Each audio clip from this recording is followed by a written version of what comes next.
प्रयागराज महाकुंभ मेले का भव्य आयोजन चल रहा था। संगम के तट पर आस्था का सैलाब उमड़ा हुआ था। लाखों की भीड़ गंगा में डुबकी लगा रही थी। अखाड़ों की चहल पहल और हर तरफ साधु संतों के तंबू लगे थे। लेकिन इस बार इस पवित्र आयोजन के बीच कुछ ऐसा होने वाला था जिसने सभी को हिलाकर रख दिया। सेक्टर 14 के बड़े शिविर में एक दिन सुबह एक नया साधु पहुंचा। उसकी लंबी दाढ़ी, माथे पर चंदन का बड़ा टीका और गेरुआ वस्त्र उसे बाकी साधुओं जैसा ही बना रहे थे। वह धीरे धीरे शिविर के अंदर आया और मुख्य साधु के चरणों में झुक गया। मुख्य साधु ने उसकी ओर देखा और बोले, महात्मा जी, आप कहाँ से पधारे हैं?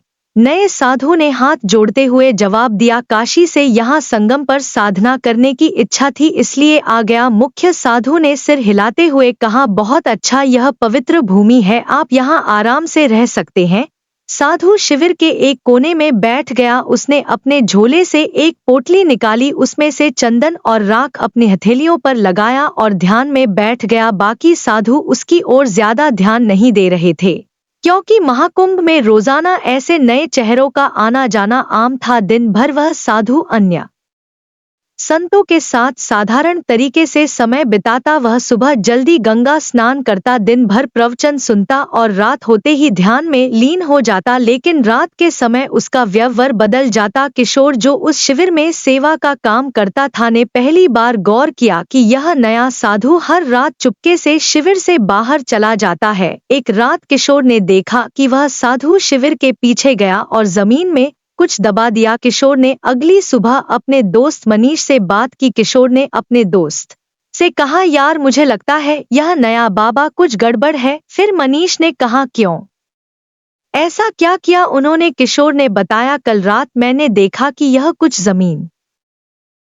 में दबा रहे थे, पता नहीं, लेकिन कुछ तो अजीब है। मनीष ने हंसते हुए कहा, अरे, तुझे हर किसी पर शक होता है, हो सकता है वह कोई पूजा सामग्री हो। लेकिन किशोर का मन शांत नहीं था। उसने तय किया कि वह इस साधु पर नजर रखेगा। उसी दिन प्रयागराज पुलिस को एक गुमनाम कॉल आया। कॉलर ने बताया कि महाकुंभ में एक आतंकवादी साधु के भेष में छुपा हुआ है और वह किसी बड़े मले की योजना बना रहा है। यह सुनकर पुलिस तुरंत सतर्क हो गई। इंस्पेक्टर राजीव शर्मा, जो महाकुंभ की सुरक्षा के प्रमुख थे, ने अपनी टीम को अलर्ट कर दिया। इंस्पेक्टर राजीव, हमें हर शिविर की जांच करनी होगी, किसी भी संदिग्ध गतिविधि को नजरअंदाज नहीं किया जाएगा, खासकर नए चेहरों पर ध्यान दो। पुलिस ने सभी शिविरों की गुप्त निगरानी शुरू कर दी। इस बीच सेक्टर 14 के शिविर में वह नया साधु सामान्य तरी से दिन बिता रहा था, लेकिन रात को उसकी हरकतें जारी थी। एक रात किशोर ने देखा कि साधु झोले से एक कागज और छोटा उपकरण निकाल रहा था। वह झोला लेकर शिविर से बाहर चला गया। किशोर ने साहस जुटाया और उसका पीछा किया। साधु सीधे गंगा घाट के पास गया, जहां उसने एक व्यक्ति से मुलाकात की और दूसरे साधु से कहा, सब कुछ योजना के अनुसार चल रहा है, कोई शक नहीं हुआ है। अनजान व्यक्ति, बहुत अच्छा, बस सही वक्त का इंतजार करो। फिर किशोर ने इन दोनों की बातचीत दूर से सुनी और अपने फोन से इसे रिकॉर्ड करने की कोशिश की, लेकिन वह बहुत डर गया था। अगले दिन उसने यह बात मुख्य साधु को बताई। किशोर ने कहा, महाराज, वह साधु कुछ गड़बड़ है, मैंने उसे कल रात किसी अजनबी से बात करते देखा। मुख्य साधु ने गंभीरता से कहा, यह बहुत गंभीर बात है, हमें पुलिस को सूचित करना चाहिए। फिर किशोर ने हिचकते हुए कहा, अगर वह दोषी निकला तो यह साधु यह जोखिम उठाने लायक नहीं। ऐसा करते हैं, आज रात उसकी हरकतों को फिर से देखते हैं।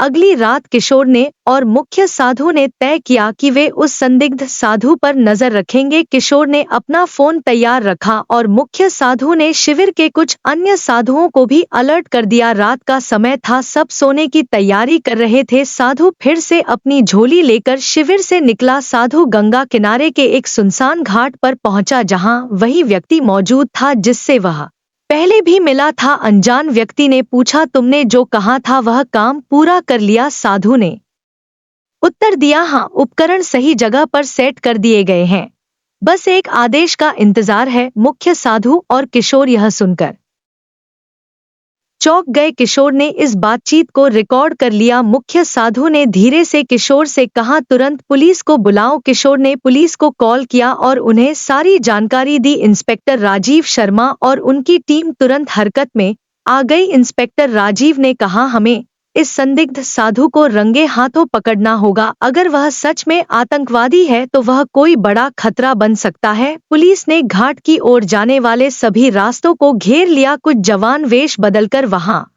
पहुंचे ताकि साधु को उन पर शक न हो। साधु और उसका साथी अभी भी बातचीत में व्यस्त थे। साधु ने कहा, यह आखिरी चरण है, बस जैसे ही भीड़ सबसे ज्यादा होगी हमें कार्रवाई करनी है। अनजान व्यक्ति ने उत्तर दिया, यह हमला सबके लिए एक बड़ा संदेश होगा। कोई सोच भी नहीं सकता कि महाकुंभ जैसी जगह को निशाना बनाया जा सकता है। पुलिस टीम ने सही का इंतजार किया। जैसे ही साधु ने अपने झोले से एक और उपकरण निकाला, पुलिस ने उन्हें घेर लिया। इंस्पेक्टर राजीव ने कहा, हाथ ऊपर करो, पुलिस से बचने की कोशिश मत करना। साधु और उसका साथी हड़बड़ा गए। साधु ने भागने की कोशिश की लेकिन पुलिस ने उसे पकड़ लिया। झोले की तलाशी ली गई तो उसमें विस्फोटक उपकरण और कुछ नक्शे मिले। पुलिस ने तुरंत साधु और उसके साथी को गिरफ्तार कर लिया। पूछताछ में पता चला कि वह एक अंतर्राष्ट्रीय आतंकी संगठन का सदस्य था। उसका असली नाम अयूब खान था और वह भारत में कई सालों से छुपकर रह रहा था। इंस्पेक्टर राजीव ने पूछा, तुम्हारा मकसद क्या था? महाकुंभ जैसे पवित्र आयोजन को क्यों निशाना बनाया? अयूब ने उत्तर दिया, भीड़ का डर सबसे बड़ा हथियार है। हमारा मकसद था यहाँ ऐसा हमला करना जो दुनिया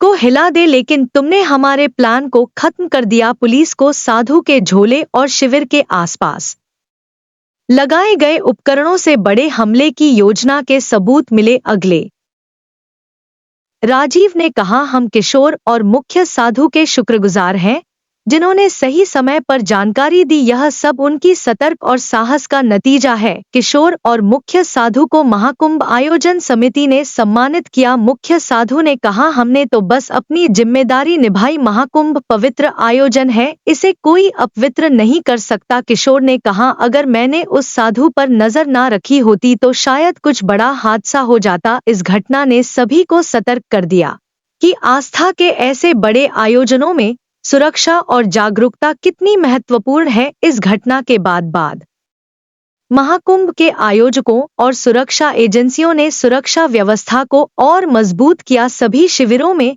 नियमित जांच और निगरानी बढ़ा दी गई ताकि भविष्य में ऐसी किसी भी घटना की पुनरावृत्ति न हो। श्रद्धालुओं को भी सतर्क रहने और किसी भी संदिग्ध गतिविधि की सूचना तुरंत पुलिस को देने की सलाह दी गई। महाकुंभ जैसे विशाल आयोजनों में सुरक्षा चुनौतियां हमेशा रहती हैं, लेकिन प्रशासन और जनता के सहयोग से इन चुनौतियों का सफलतापूर्वक सामना किया जा सकता है। इस घटना ने यह साबित कर दिया कि सतर्कता और सामूहिक प्रयासों से बड़े खतरे को टाला जा सकता है। प्रिय दर्शकों, यदि आपको हमारा कंटेंट पसंद आया है और आप ऐसी ही और कहानियां सुनना चाहते हैं तो कृपया हमारे चैनल कथा मंथन को सब्सक्राइब करें। धन्यवाद।